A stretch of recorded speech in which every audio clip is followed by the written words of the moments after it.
Yes.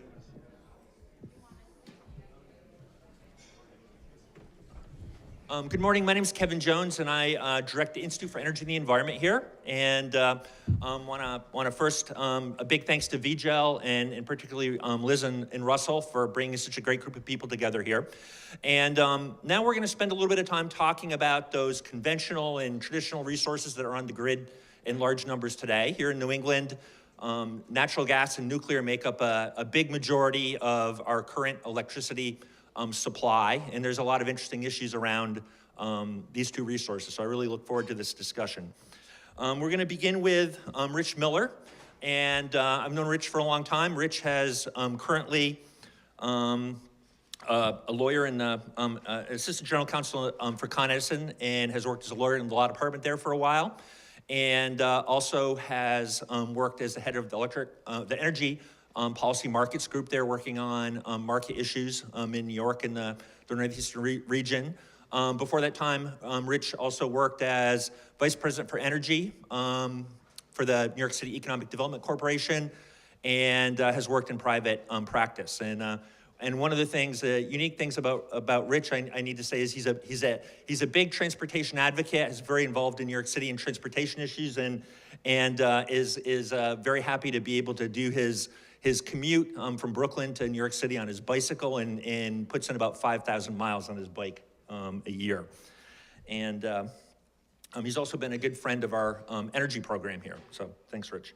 And we also have with us Peter Bradford, who some of us know very well from his long history, also for his contribution to VLS. Peter has been an adjunct professor here and taught in our summer program. He's done a lot of work through our institute, and has an incredible background being the chair of not only one state commission, but two, both in Maine, and New York loved him so much that they brought him on to New York to be chair of the New York Commission. And he also has worked as a commissioner for the Nuclear Regulatory Commission. So he's very well suited to talk about nuclear issues. So I'm going to turn it over to Rich to begin and talk a little bit about natural gas first. Thank you, Kevin. I'll just say quickly, one of the things I am fond of saying is there's been a lot of discussion of renewable power today, and one component of renewable power that I've always thought has been missing from the discussion is that a human being on a bicycle is actually a form of renewable power, something you can think about more as we continue our discussions about renewable power. In fact, in many ways, it's one of the most practical and energy efficient forms of renewable power. I'd like to thank Russ and Liz for inviting me here today. I will note in particular that I am the only electric utility, investor-owned electric utility representative on this panel. And what I'm hoping to convince you today is that electricity utilities actually can play a very important role in the transition to a clean energy economy. I feel very pleased and honored to work for what I think is a very progressive utility that is at the forefront of many clean energy activities. At the same time, I think that being in a part of an electric utility makes you have a slightly different view as to how we make that transition sometimes from environmental advocates. And so I'm also going to speak to you a little bit about that today too. So just to kind of level set where we are, ConEdison, as with many other electric utilities, has restructured into a holding company in the 90s following the restructuring of the electric industry. As you can see, we have this tiny little part of New York State that we're the electric utility for. I think most of you are aware of the fact that there's actually a lot of people living in that very tiny geographic area. So what's interesting about ConEdison is I think it's the only Fortune 500 company where all the employees are really in one place. We have 15,000 people all living in the New York City metropolitan area. We're an over $10 billion a year company. Obviously, it results from the fact that we serve New York City, which I think most of you here have probably heard of. As I mentioned, the electricity industry was restructured in the late 1990s. ConEdison was one of the utilities at the forefront of the restructuring of the industry. As a result, we divested all our power plants and sold them to merchant providers even though for you electricity geeks in the audience here, even though our peak demand is 14,000 megawatts, we own 700 megawatts of regulated generation. We only own that generation for one reason. We have, depending on how you look at, the first or second largest district heating company in the world. It's a cogeneration-based system that provides electricity and steam for heating and cooling in Manhattan below 96th Street. Because the plants that are part of our district heating and cooling system are cogeneration plants, they're producing both electricity and steam. We have 700 that's where our 700 megawatts of generation comes from. We are not really a participant in the competitive wholesale markets. So while I'm here to speak to you today about the role of natural gas generation, and I'm probably going to say some positive things about natural gas generation here, I just want to be clear, I'm not a natural gas generation advocate. My company doesn't own any natural gas power plants other than those that are part of the steam system. We're not involved in any natural gas production. We do have a small amount of investment in natural gas pipelines. So, this is what New York City looks like, right? It's kind of a scary place, probably, if you're from a small rural area in Vermont, right? All these big buildings, all these crowded underground subways.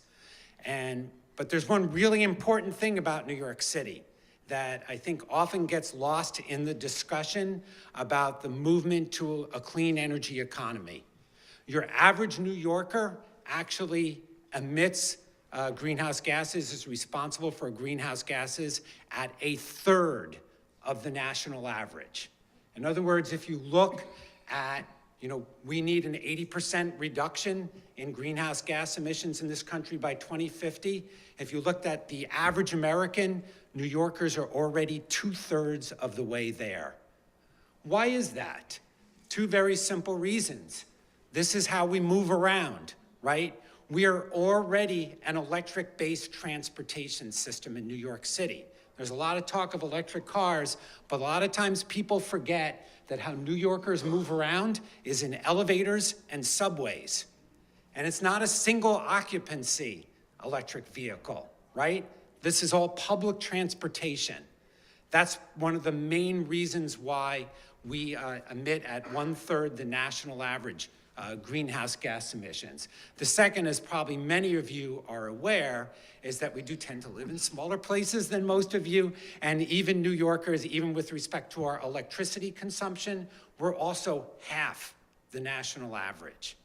So one of the reasons I became interested in working for an electric utility, in particular for what I thought was the most energy efficient place in the country, and most people kind of tend to look at New York City that way when they look closely at the numbers, is I thought if you're going to work for electric utility, you should have kind of a slightly different view about the transition to a clean energy economy and the crucial role that urban areas are going to play in the transition to a clean energy economy. And I just have to I'm sorry, Dan's not here, but I just have to point out that he kind of gave you the standard line about how we move towards a more energy efficient economy, and he talks about CAFE standards in cars. But you notice there was nothing about urbanization in there. There was nothing about how people in urban areas consume so much less energy than the average American because of the fact that they tend not to live automobile-dependent lifestyles, and they tend to live in smaller spaces.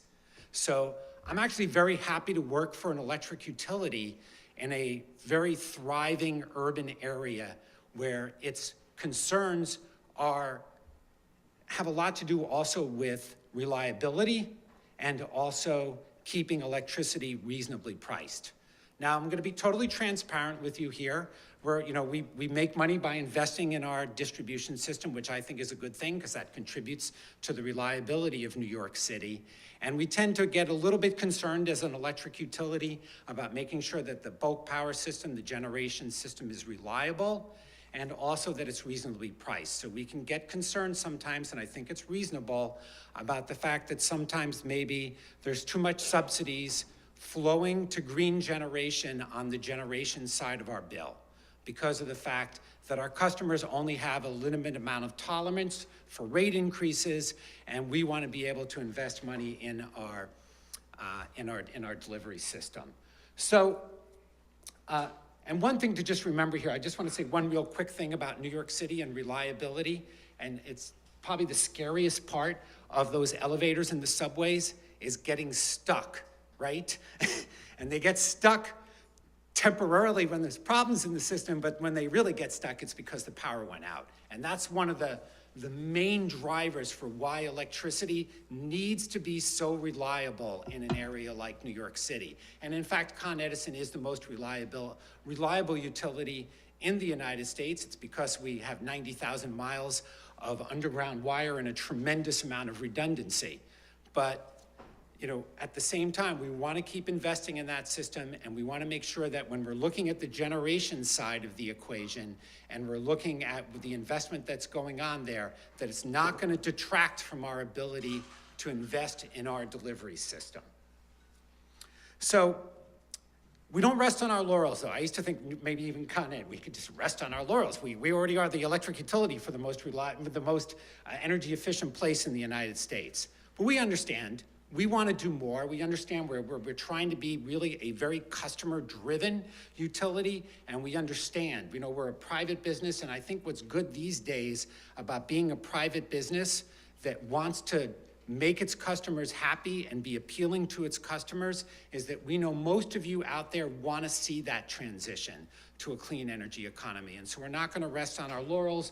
We're going to do other things. And so we do have an unregulated affiliate as part of the holding company that's the 5th largest solar developer in the United States, and we're still planning significantly more investment. We're also part of the state's REV initiative. You may have heard something about that here already in terms of increasing the flexibility of the system, increasing its accommodation to renewable resources. And as part of that, we are now engaged on the biggest capital project in our company's history, $1.4 billion for both ConEdison and O&R to install smart meters in our service territory. Finally, as I mentioned, we're a big holding company. We're not that large as some energy holding companies, but we're getting larger. We are also investing in transmission to bring renewables down to the New York City area, and we're also doing investment in natural gas pipelines. Okay, so let's talk about natural gas now. Is there a reason why? There it goes. So to now level set us, I think on where we should be on natural gas, I'm going to go back to the 2011 study that came out of MIT about the future of natural gas in the United States. This is a study that was headed up by Ernest Moniz when he was head of the Energy Institute at MIT. He was Secretary of Energy under President Obama for the end of the administration. And I'm going to read you some what I think are some of the significant highlighted quotes from this report. And I think this is the most significant one, is that it said in the US, a combination of demand reduction and displacement of coal-fired power by gas-fired generation is the lowest cost way to reduce CO2 emissions by up to 50%. So remember, that's really the big change that's happened in the United States over the last 10 years is we have had a 28% drop in greenhouse gas emissions from the electric generation sector nationwide because of the fact that we've had natural gas displacing coal generation in the United States. A huge gain in terms of not only reduction in greenhouse gas emissions, but also in terms of an improvement in clean air. And I think, you have to contrast this, and this is, people can challenge me afterwards if they want this, but, sort of the poster child over the last 5 years has been Germany with its huge investment in renewables and its shutting down of nuclear power plants. Its greenhouse gas emissions from the electric power sector have gone up during this time period, while the United States have gone down 28%. And the reason is because your renewables are still intermittent, the storage isn't there yet, and so what's Germany been doing? It's been running its coal plants more. That's the only way they've been able to maintain reliability in that country. So natural gas obviously can play a very significant role in cleaning the air and in reducing greenhouse gas emissions. Now, here's kind of the million-dollar question going forward with natural gas, right? Is we know that a 50% reduction is not what society wants. As the professor, sorry, I don't remember his name, passionately spoke about at the beginning, we want to drive this down farther. We want to get as close as we can to zero emissions. And so how are we going to do that? You know, where is it going to come from? Is it going to come from carbon capture on natural gas and maybe coal? I don't know. Is it going to come from the fact that we're actually going to be able to couple natural renewables with storage in order to have a reliable electric system so that we'll have less of a need for natural gas?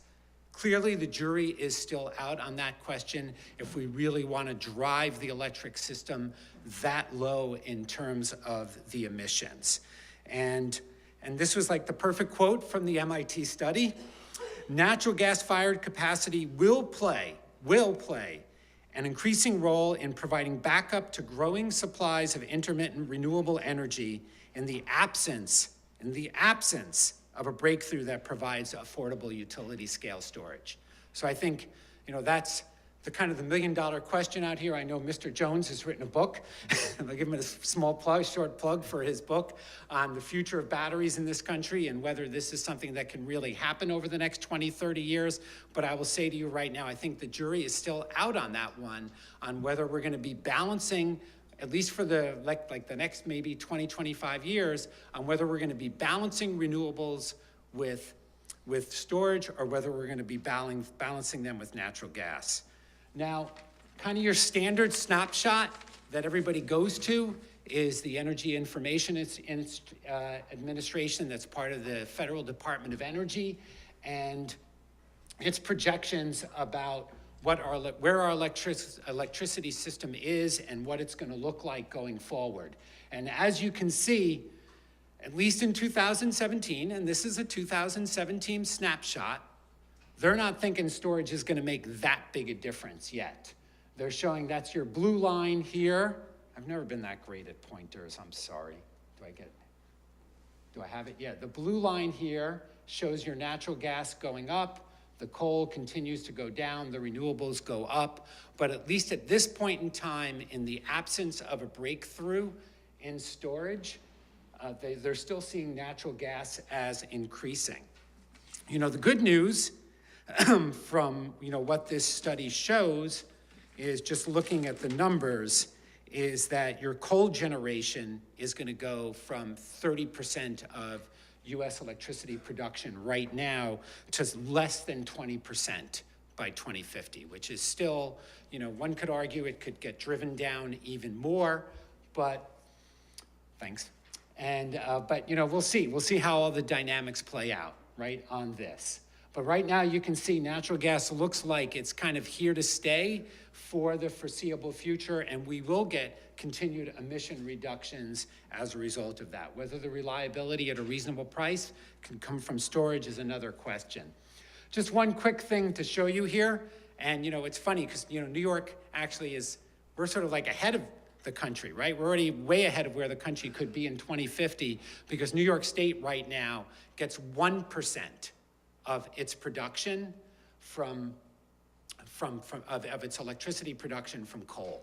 And we have a balanced, reliable electricity system for you more sort of bulk power system technocrats in the audience. I know sometimes I make this argument too. Well, maybe you shouldn't look at a single state, because New York City is really part of the Eastern Interconnection, which is really a single electric machine, and there's still a lot of coal, and maybe it's the coal that's providing some of that system inertia that New York gets to rely on, though we do get a lot of system inertia from nuclear, and Peter will talk to about whether that nuclear is going to be around to provide that important system inertia. We can talk about that more if people want.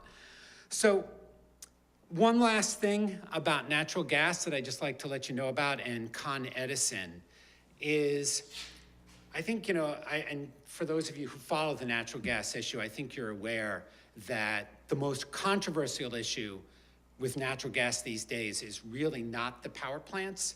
It is really the building of additional natural gas pipelines, some of it to supply power plants, but some of it also to serve non-power plant load. And we'll see where this all goes also on the domestic heating side. And but I just wanted to just briefly talk about that, because in New York City, our biggest environmental improvement over the last 5 years has come from the conversion of oil heating to natural gas heating in New York City. We've had because of the decline in the price of natural gas, we were able to convert a huge number of buildings over the last 5-year period. We've reduced particulate pollution in New York City by 500 tons annually, equivalent to 1.6 million cars on the road. And these conversions to natural gas have also further reduced greenhouse gas emissions in New York City by 27%. So once again, natural gas has, at least in terms of those who are its supporters, proven its worth in terms of improving air quality and reducing greenhouse gas emissions. We recognize, however, at ConEdison that people are really looking towards a different energy future, and maybe there won't be as much of a need for natural gas as there may have been, as people were forecasting. And as a result, we just recently made a filing with the Public Service Commission on September 29th of this year, which stated that we are going to explore alternatives towards using natural gas for heating as potentially alternative to contracting for and building a new pipeline capacity into the New York City area. We're going to be looking at things like electric heat pumps, geothermal heating, and other kinds of potential demand response measures in order to reduce the need to build new natural gas pipelines. It parallels what's been going on in the REV initiative in New York State. It's one where we're heavily engaged in this with both our regulators and our stakeholders. And we'll see how that plays out over the next couple of years. I don't know. We may still have to go ahead and build that gas pipeline. We're looking at a lot of innovative, cutting-edge measures for reducing natural gas consumption. But I would call most of these measures at this point in time, especially measures like electric heating in terms of areas that have really cold winter, a little bit untested, even though there has been a lot more movement in that area. So to sum up, it's always dangerous to take that snapshot in energy, right? Like everybody who's been in the energy industry for a really long time knows that if you take a snapshot at one point in time and you say, oh, natural gas, it's going to stay, it's just going to be part of the system for a long period of time. That is the snapshot right now, but we will see how the industry changes, how technology changes, and where that ends up. But a lot of the country could end up looking more like New York, right? A natural gas, hydro, and nuclear-based system with 1% coal. Thank you.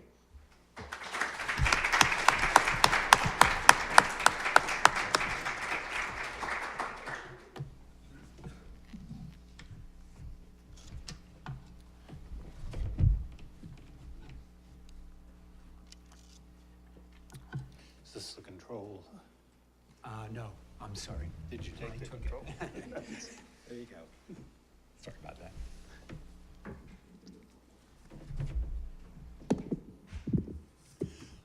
So let me start by telling you all the things I'm not going to talk about pertaining to nuclear. I'd be glad to in the Q&A, but there just isn't time to do them justice in 15 minutes. So I'm not going to touch on nuclear weapons proliferation based on civilian nuclear power facilities. I'm not going to talk about nuclear waste. And I'm not really going to talk about nuclear safety either.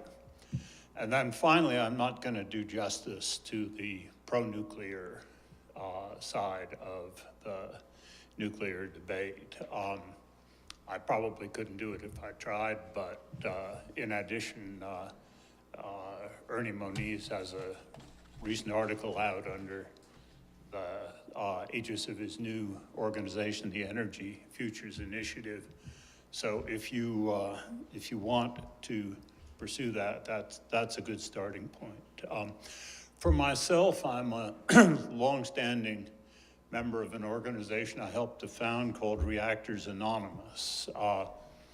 When I was on the NRC, I licensed, took part in the licensing of about 15 nuclear power plants. I left the NRC 35 years ago, and the last medallion I got commemorated the fact that 13,000 days had passed since I last licensed a nuclear power plant.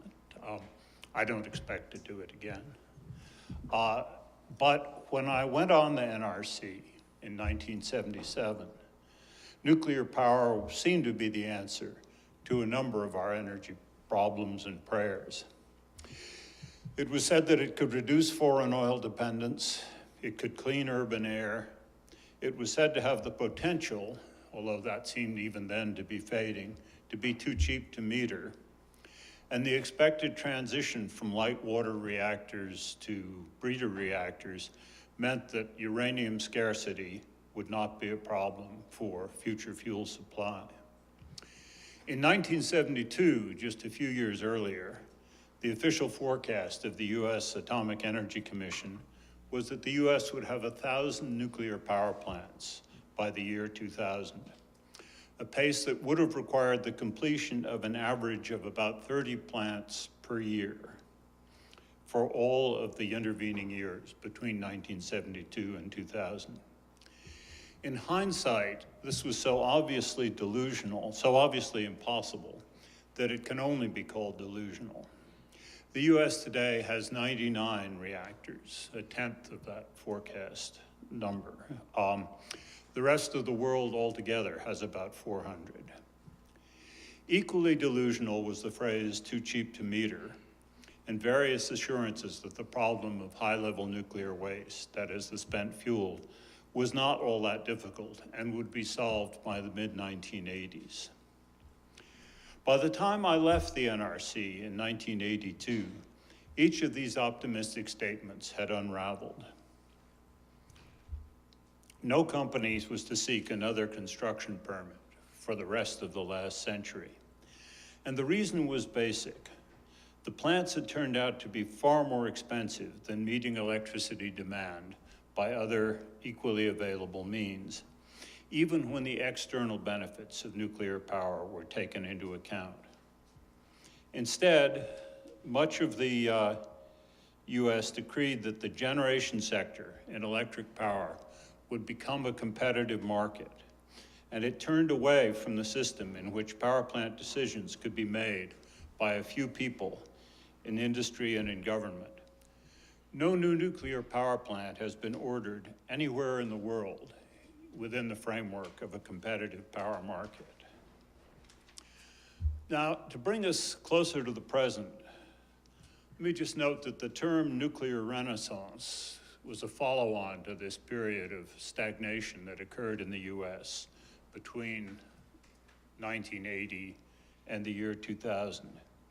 It arose from the Bush administration's energy plan in the year 2001, the same one that Vice President Cheney introduced by saying that energy efficiency could be considered a sign of personal virtue, but had no role in a national energy strategy. The term nuclear renaissance, though, has now clearly joined the other delusions that I listed above. Not one molecule of CO2, not one, has been saved in the 21st century by a new US nuclear power plant, despite all the effort that's been made. And that's the story that I'm going to address now, if I can master the power plant. It may be upside down. I think that was the only thing. Sorry. There we go. Okay, so the first PowerPoint, and I apologize, I had forgotten that this room is a challenge for PowerPoint presentations, and it's only going to get worse because quite a number of them have a typeface that's too small and don't have the friendly graphics that this one does. But this one is showing you the nuclear power plant totals in the world, the red bars, world nuclear capacity, and the percentage of world energy use, the blue line. And as you can see, the phrase nuclear renaissance is not what's being described by that graph. The world nuclear capacity peaked a decade ago and has been somewhere between stable and declining in the years after that. The next chart is the same story in the US, except that the top line shows you something different. The top line here shows the output of the nuclear power plants. And it's an important story because even though the total nuclear capacity, the blue line, is, let's see, where is the pointer on this? It's the red one. Even though the capacity has been steady, the output of the plants has increased quite significantly. And there are two primary reasons for that. One is that the industry learned to run the plants a lot better under the pressures of electric restructuring. They moved the capacity from something in the low to mid 70% up over 90% and have held it there. And the second is the increase in the capacity of a number of plants that went through a process called uprating, which added some megawatts of capacity and more or less offset the number of plants that closed during this period. So that's how the US nuclear power industry has roughly retained its 20% share of electric generation, even though no new plants came online for many years, and indeed only one plant has come online in this century, and that was one whose construction started 40 years ago. So the next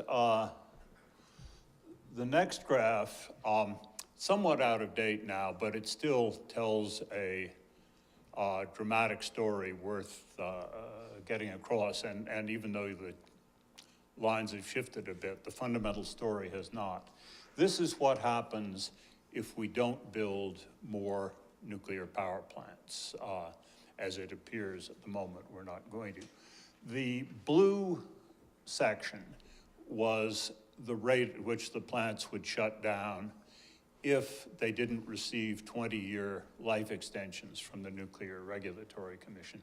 That's the part of the slide that's really dated because almost all of our nuclear plants have since then received those 20-year extensions. So it's really the line far to your right, but you can see it's a pretty precipitous decline even if they operate for 60 years. They still are virtually all gone by the middle of this century, which is, that's what the dates on the bottom line describe.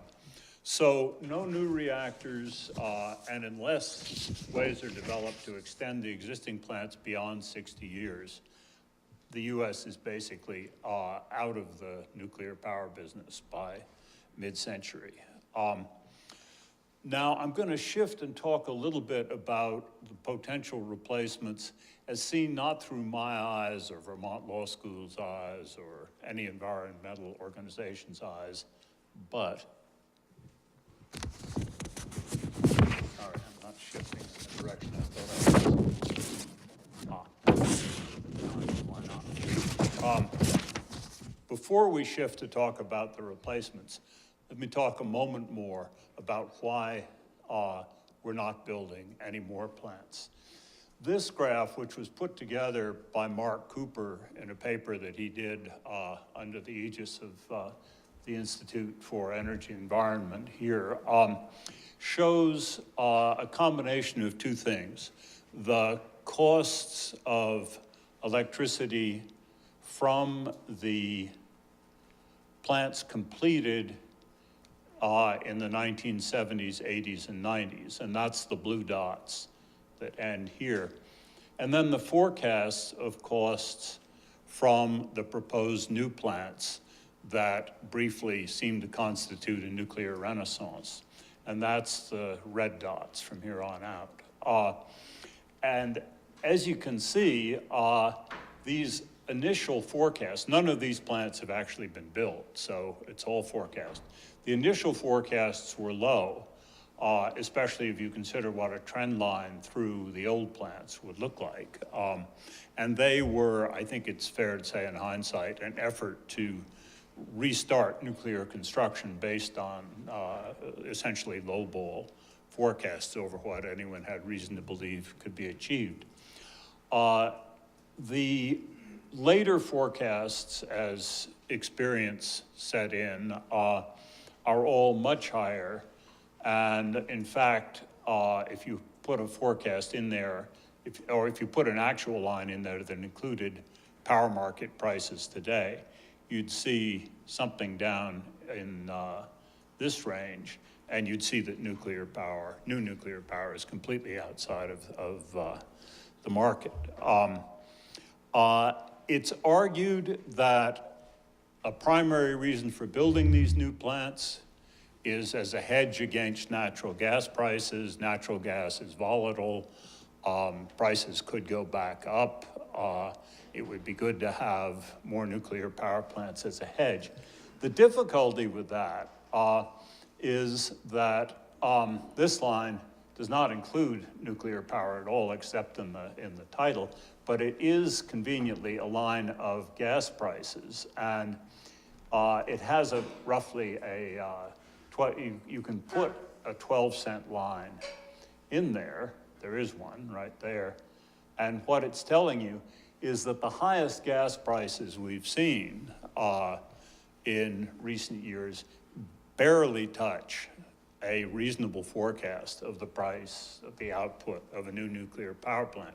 So in essence, if you look on nuclear power as an assurance against natural gas volatility, you're doing the eccentric thing of buying an insurance policy that costs more than the event that you think you're insuring against. And nobody does that. Now we will come back to the chart, I think we will. The chart that's based on alternatives to building new nuclear power plants, as seen not through environmentalist or anti-nuclear eyes. This graph was put together about 9 years ago by the Exelon Corporation, the nation's largest utility, at least at that time, and also its largest owner of nuclear power plants.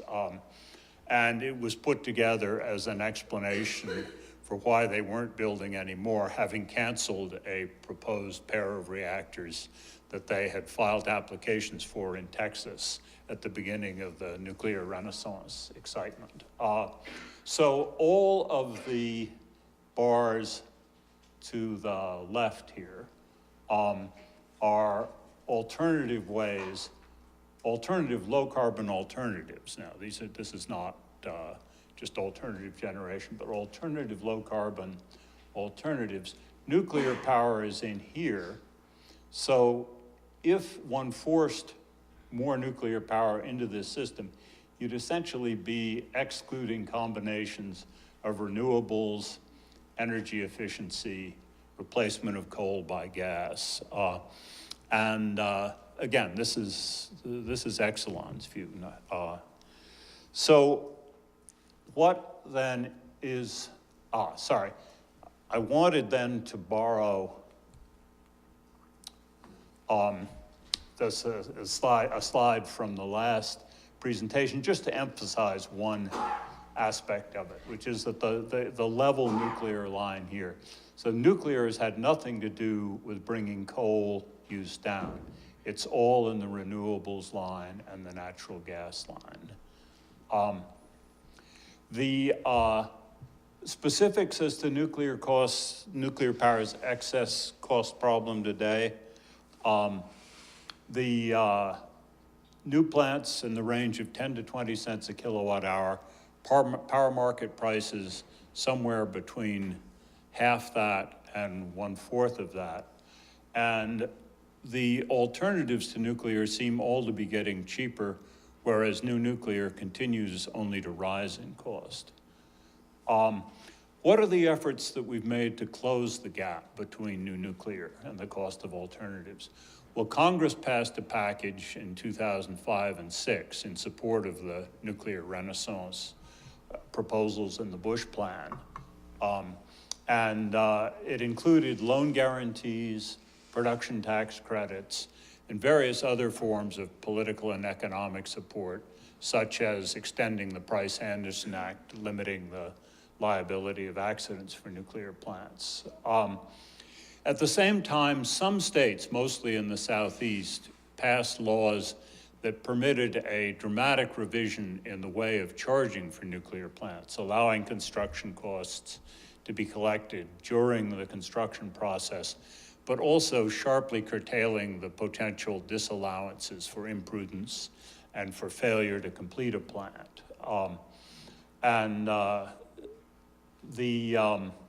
There's been a backlash against those laws lately because, as some of you no doubt read, Westinghouse has gone bankrupt.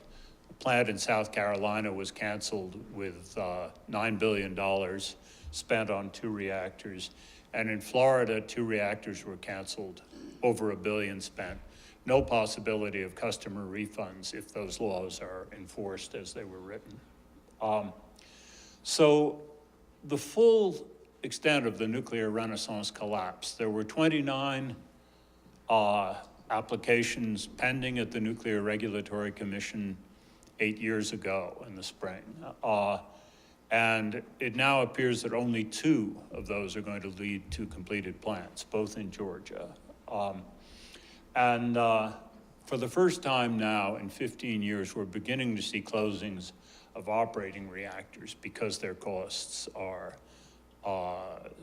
so far above the power markets in which they're operating.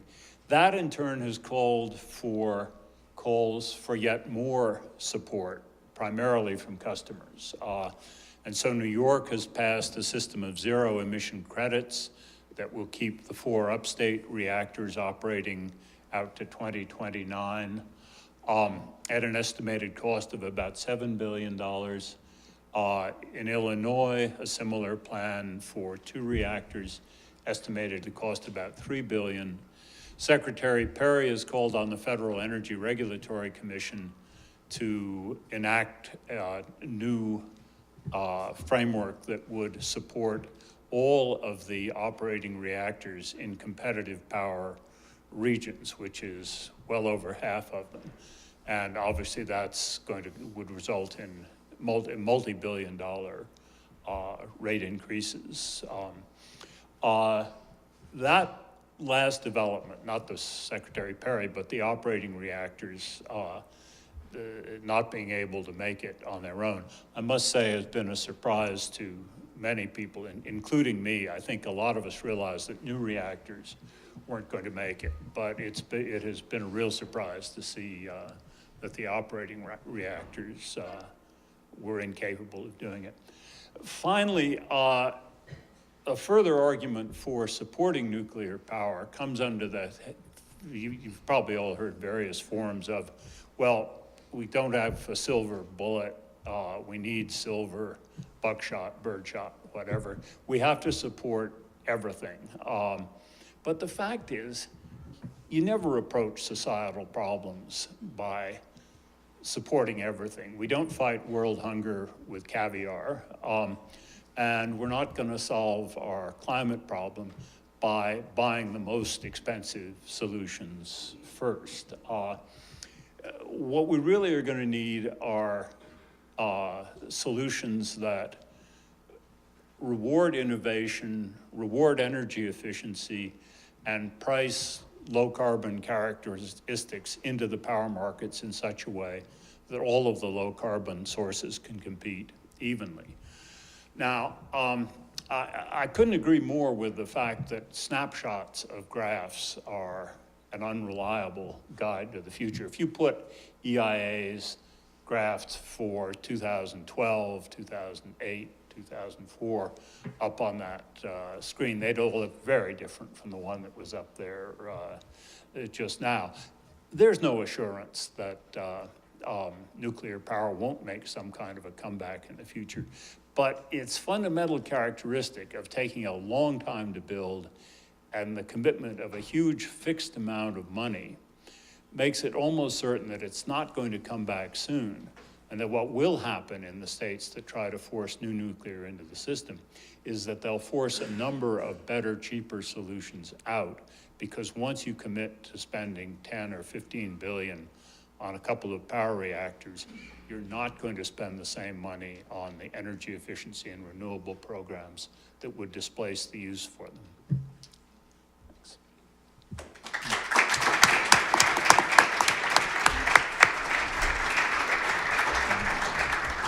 Thank you, Peter, and thank you, Rich. We have some time for questions, and as people are coming to the microphones, why don't you move up to the microphones? I'm going to just throw out a question that probably won't be that quick, but there's a bunch of controversy going on around now about some Department of Energy's actions, the grid reliability study, and more recently Secretary Perry's NOPR on resilience. And I just wonder if you two could quickly explain what those are about and your thoughts. The DOE has petitioned FERC to enact a rulemaking that would revise the workings of power markets to reward resiliency, and in particular to reward power plants that have a 90-day fuel supply on site, essentially coal and nuclear. There's a lot wrong with this proposal, and I can't imagine it being enacted in its present form. It would fundamentally disrupt the workings of the markets themselves, because all of a sudden those two sources would not only have their position elevated substantially, but they'd be essentially returned to rate-based rate of return regulation. Secretary Perry has a dilemma here. He can't emphasize climate change as a reason for doing this because he doesn't believe in climate change.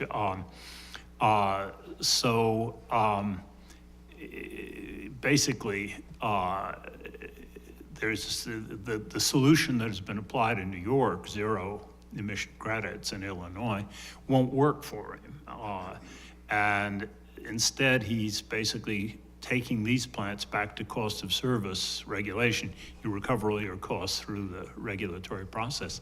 But the essence of the market, the competitive markets that we've learned to operate over the last 20 years, is that you're not guaranteed recovering your cost of service. You have to meet the competition to do it. So if you throw all the coal and all the nuclear into those markets on a guaranteed cost recovery basis, you really don't have markets left. There are also some arguments about the validity of this resiliency and whether those two fuels really provide it, but I've taken enough time already. Sure. The only thing, and Peter summarized it well, the only thing I'll just add quickly about New York State is that, this just kind of, I think the rulemaking really shows that having trying a one-size-fits-all national rule really just doesn't make any sense for an issue like resilience. And we do have regional markets, and they can each deal with this in ways that I think it's best. As I've said, New York has really a natural gas-based generation fleet more than anything else. The coal has already gone away. And so what do we have? We've been working on, it's still a work in progress, in having mandatory oil backup for our natural gas plants. We want them to burn as little oil as possible because natural gas is a much cleaner fuel, but we do recognize the need for resilience. We already have basically mandatory oil backup in the New York City area. ConEdison has been advocating within the various stakeholder processes in New York to have that go beyond the confines of the city boundaries itself. So it's just a way of saying there's more than one way to look at resilience than trying to issue a national rule that says everybody needs 90 days of fuel. Ian.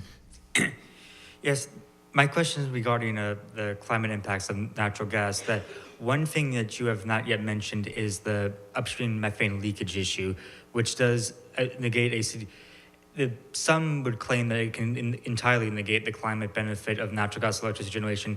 I think the weight of the evidence says it's probably not that much, but it substantially offsets a large fraction of it. And especially if you're talking about replacing oil heating with natural gas, the efficiency gain there is much less, and oil is less carbon intensive than coal to begin with. And so there's a strong possibility that it entirely negates it in that. And though, of course, everything you said about the conventional pollutants at point of combustion is true, but I kind of feel that some of your argument seems to be based on also the 2011 study, when we've had significant cost declines in renewables since then. So my concern is that once you account for that, and once you account for that, the upstream climate impacts, is natural gas really such a cost-effective way of reducing greenhouse gas emissions overall, or is it just a cost-effective way of reducing carbon dioxide emissions at the point of combustion? Yeah. So one quick thing, and I think you really appropriately characterized it. It's a great question. There is still what I would characterize as a war of the experts going on with respect to methane leaks associated with production of natural gas. And, it's not something I have a lot of time to get under the hood on all the details on this, but I do read the articles about how there is a real war of the experts. It doesn't seem like the issue has been completely studied yet. I know EDF has recently come out with some studies showing that which is an environmental organization, saying that some of the earlier studies related to methane leaks from gas production wells may have actually been overstated. The one thing I'll just say quickly from ConEdit's perspective is that we do have, like many other gas utilities now, we do have dedicated programs to reduce methane leaks, gas leaks from our distribution system. We're not a natural gas production company, like I told you, but we are taking that issue seriously and we're looking at it. And then finally, we'll see where the methane argument comes out on climate change. I think if you look back 2-3 years, you will see the same kinds of statements being made by President Obama with respect to natural gas while climate change is a very important issue, we should not ignore the other air pollution benefits of natural gas, right? And, I did mention the 27% reduction that we think occurred from the conversion from oil to natural gas, but I think a good argument could be made that the greater environmental benefit in New York City was the reduction in nitrous oxides, sulfur dioxides, and particulates. Hello, I have a question for Mr. Bradford. There has been some buzz, I believe, in recent years about thorium reactors. And the pitch, thorium reactors, the pitch that people make for that in brief is that it's a technology that was demonstrated as early as the Nixon administration. It relies on an abundant element rather than a rare one. It produces much less waste and no fissile material, and it fails safe. So if it fails, it doesn't melt down, it just peters out. So I wonder if that is an idea that you consider credible, or one that could play a role in sidestepping any of the issues that you highlighted. With nuclear power, there's always sort of a dream technology just over the horizon. And it may be, for some people, thorium, for others, breeders, for others, small modular reactors. And so far, none of them have come to fruition, usually for reasons of cost. Here are two things about the thorium cycle that will impede it, at least in the short run, and maybe permanently. It's essentially a breeder cycle that you have to breed the fuel in the thorium. So you have to have a reprocessing step of some sort in it. And so you're already on a train to higher costs than existing light water reactors, which, as we've just seen, are too expensive. Now, maybe you can achieve some savings because the plants are less dangerous and would require less by way of protection. I don't know. other concern, though, is that the claim that it doesn't produce fissile materials is just wrong. The fissile material is uranium-233, which plays the same role in the thorium-based fuel cycle that uranium-235 does in the light water cycle. And it is a fissile material. You can make a perfectly good nuclear explosive out of uranium-233. We haven't done it, and no one else has done much of it. I mean, we've tested them, but we haven't really done it because we don't have to. We have uranium-235 and plutonium anyway as a result of processes that we've been developing over decades. And then finally, it's true that the thorium is abundant, but the fact is nuclear power development has lagged so far below expectations that we're not short on uranium either. So the price of uranium and the availability of uranium haven't proven to be the kind of constraint that was forecast back in the exuberant days of the 60s and 70s. And as a result, the economic basis for the extra steps you have to rely on to use thorium just hasn't been there. Thank you. This is for Mr. Mailer. I was wondering if ConEdison had debated or considered expanding its energy production portfolio to include trash-based energy production, because I know that many European countries, mostly in the north, have imported tons and tons of trash to produce electricity. Yeah, waste-to-energy incinerators were very popular for a while, and there was one considered in New York City, and in the 90s became a big mayoral election debate, and nobody has proposed one in the New York City area since then.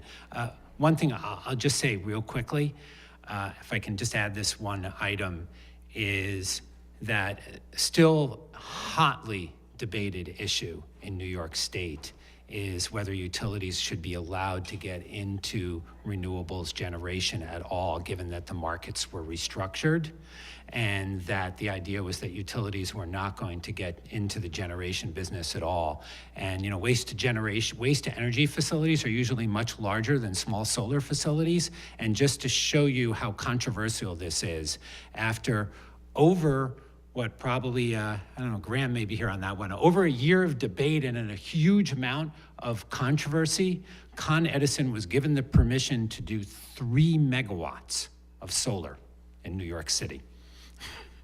But it took a long time to be able to do 3 megawatts because there was a lot of people out there saying, hey, this is Con Ed getting into the generation business again, and we don't want them there. Some years ago, and I don't know if this is still the case, Connecticut had a substantial amount of trash to energy. The state legislature passed a premium payment for trash burning power plants, and so it went in kind of a different direction in Connecticut.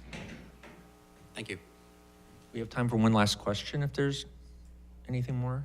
If not, I'll just throw out one last one. There's been kind of some interest in some of the actions in New York and in Illinois around the zero emission credits and some of the incentives for nuclear power to keep them going, at least transitionally, for their climate benefit. I wonder if you guys could talk about some of the legal issues around that topic.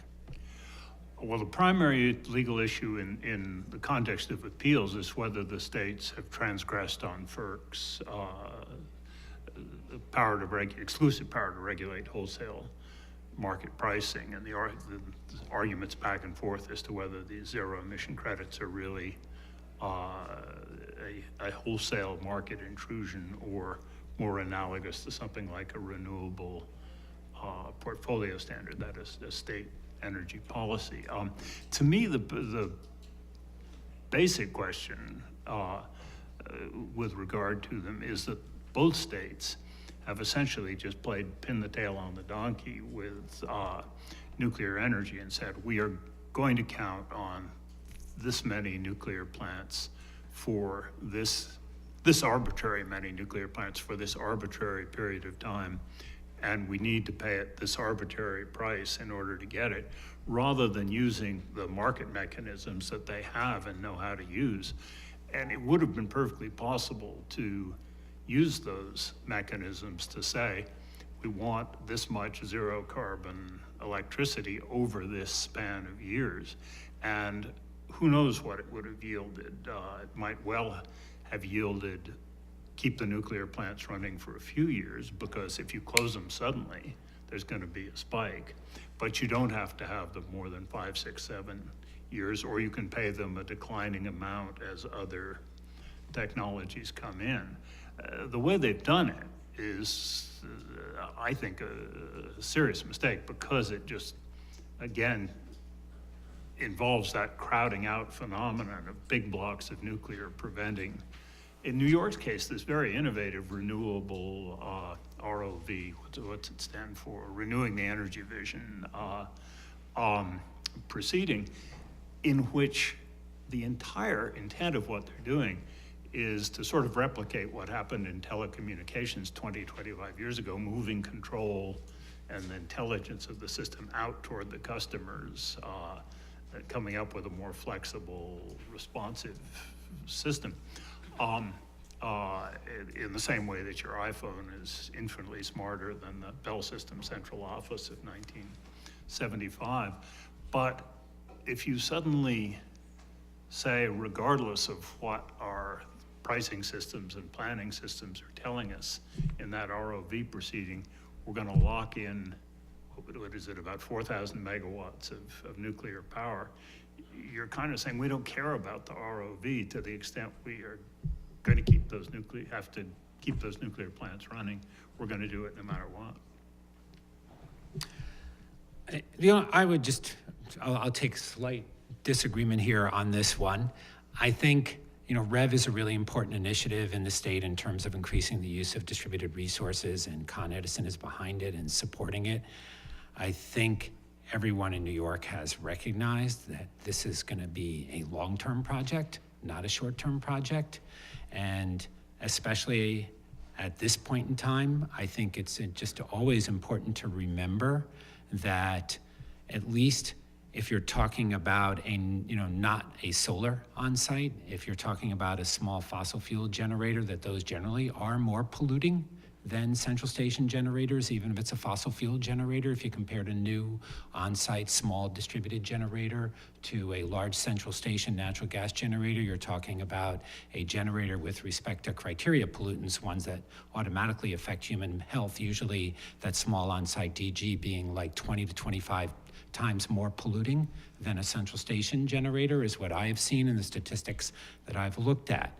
So, and we're kind of concerned a little bit about, you have to be concerned about how fast that solar penetration may happen and how big it's going to be. So how do you maintain your clean energy supply? Definitely agree with Peter. ZECs aren't the greatest thing in the world, but the only thing I will just I'll throw out for you as a fact to consider for a lunchtime discussion is the ZECs in New York State look like they're going to come in at about $17 a megawatt hour to keep the new nuclear plants, to keep the existing nuclear plants running.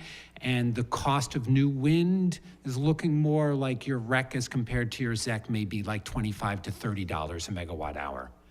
So you are talking about at least maintaining clean energy at a lower price than building new wind. At least at this point in time, technology can change. Great. Let's give our speakers a big thanks. That's